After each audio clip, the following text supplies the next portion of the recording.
ଏଇଭଳିଆ ତରକାରୀ ବନେଇବାକୁ ଚାହୁଁଥିଲେ ଲାଷ୍ଟ ପର୍ଯ୍ୟନ୍ତ ଭିଡ଼ିଓଟି ଦେଖନ୍ତୁ।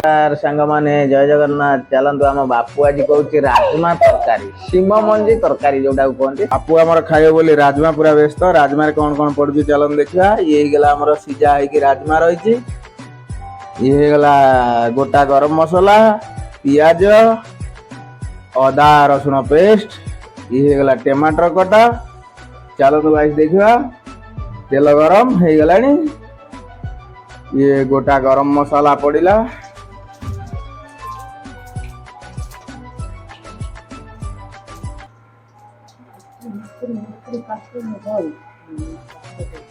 ଇଏ ଆମର ପଇଲା କଟା ପିଆଜ।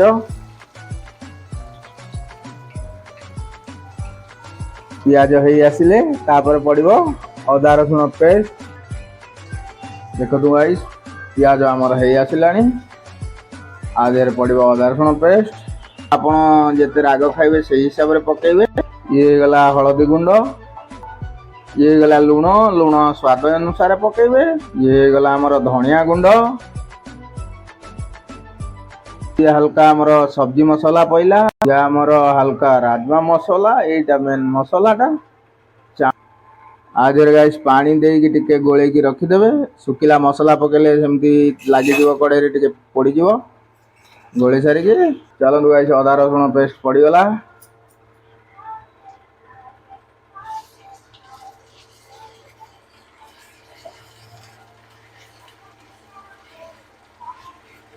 ଅଦା ରସୁଣ ପେଷ୍ଟ ଟିକେ ହେଇ ଆସିଲେ ଟମାଟର ପଡିବ ଆ ଦେହରେ। ହାय ଗାଇସ୍ ଅଦା ରସୁଣ ଆମର ହେଇ ଆସିଲାଣି। ଏବେ ପଡିବ ଟମାଟର। ଟମାଟର ଟିକେ ଅଧିକା ପଡିବ ଆ ଦେହରେ। ଟମାଟର ହେଇ ଆସିଲେ ଟମାଟର ପାଣି ଛାଡିଲାଣି। ଆଉ ଆ ଦେହରେ ଏତେ ପାଣି ଦବାକୁ ପଡିବନି। ଯୋଉ ମସଲା ଆମେ ଗୋଳେଇକି ରଖିଛୁ ସେଇ ମସଲା ଟିକେ ଦେଇଦବା। ହାय ସାଙ୍ଗମାନେ ଆମର ଟମାଟର ଜରି ଆସିଲାଣି। ତା ଦେହରେ ଯୋଉ ଗୋଟା ମସଲା ଯୋଉ ଥିଲା ପେଶା ମସଲା ସେଟାକୁ ଢାଳି କିଛି ସମୟ କଷିବା।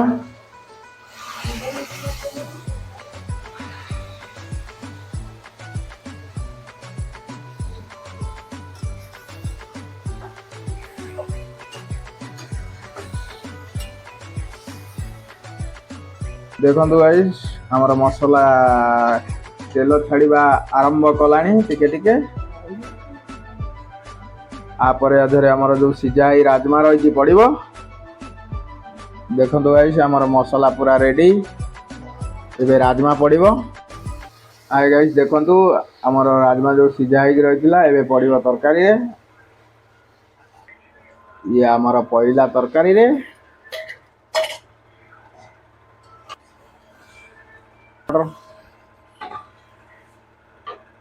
ତାପରେ ଟିକେ କଷିକି ପାଣି ଦିଆହବ।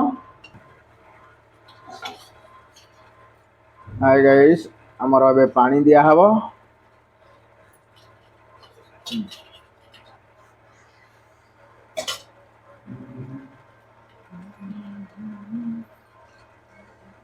ଏଇଟା ହାଲକା ପାଣି ରହିବ। ଇଏ ଶୁଖିଲା ଶୁଖିଲା ହବ। ଭାତ ସାଙ୍ଗରେ ଖାଇହବ, ରୁଟି ସାଙ୍ଗରେ ଖାଇହବ, ପରଟା ସାଙ୍ଗରେ ବି ଖାଇହବ। ଇଏ ଫୁଟି ଆସିଲେ ବନ୍ଦ ହବ। ହାय ସାଙ୍ଗମାନେ ଦେଖନ୍ତୁ ତରକାରୀ ହେଇ ଆସିଲାଣି। ଆମର କଟା ହେଇକି ରହିଥିବା ଧଣିଆ ପତ୍ର ଆ ଦେହରେ ପଡିବ। ତାପରେ ପୁରା ରେଡି ଆଉ ଭାତ ସାଙ୍ଗରେ ବାଡା ହବ। ହେଇଛି ଆମର ପୁରା ତରକାରୀ ବଢା ଚାଲିଛି। ଦେଖନ୍ତୁ ସାଙ୍ଗମାନେ ଆମର ରେଡି ହେଇଗଲା ରାଜମା ମସଲା ତରକାରୀ।